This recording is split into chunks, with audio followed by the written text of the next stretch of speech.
Psychology in the Bible. Once again, I'm not a psychologist. I've had a couple classes, but that's about it. But what I do understand about psychology, I begin to see more in the Bible. So the more I'm in the Bible, the more I live, the more I experience people, the more good psychology I find in the Bible. And the topic for today is about sin. Now, don't stop the video yet, because I'm not going to talk about sin and its eternal consequences. Those are real, but that's not what I want to talk about today. I want to talk more about how sin impacts our lives today. There was a man named David, King David, king of Israel, and he was struggling with some sin.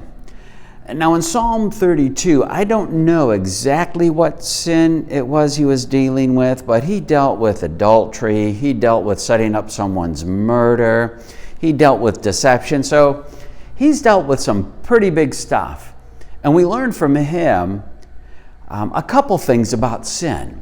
One is how it impacts us today when we're living with that, when we're holding it in and we're trying to hide it from everybody. Listen from Psalm 32 of what this sin was doing to him. Verse 3, he says, "When I kept silent, my bones wasted away through my groaning all day long. For day and night your hand was heavy on me. My strength was sapped as in the heat of summer." You can feel that, can't you? You ever done anything that you really regret?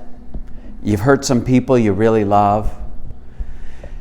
Well, David understood that. He understood how it impacted him, even physically. He says, "My bones wasted away, groaning all day long, night and day." It's like God was pressing down on him.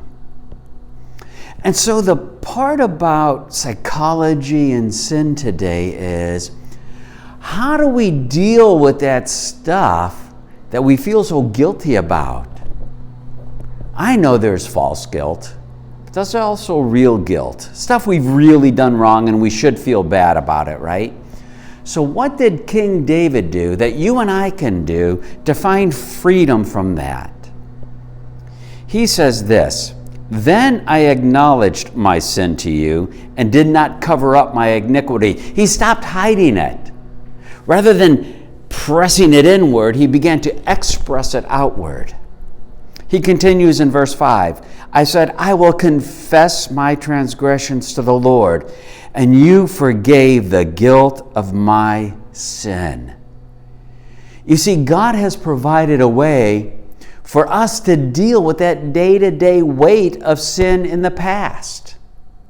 There's forgiveness, freedom. Now, King David lived before the time of Jesus. And this is his experience of forgiveness. Think how much more now that Jesus Christ has died for our sins, for your sins. He took the weight of them upon himself. You see, this is God's expression of how serious God is about forgiving us. And the psychology of today is we find freedom when we find forgiveness, when we confess our sins. Listen to how King David opens up Psalm 32. He said, "Blessed is the one whose transgressions are forgiven, whose sins are covered. Blessed is the one whose sin the Lord does not count against them, and in whose spirit is no deceit." There's a way forward for you. A good psychological principle in the Bible dealing with guilt of things done in the past. Find full forgiveness with God because of Christ and what he has done for you. So our lesson for today, dealing with guilt, can't shake it, feeling the weight of it, confess it to God and find freedom and forgiveness.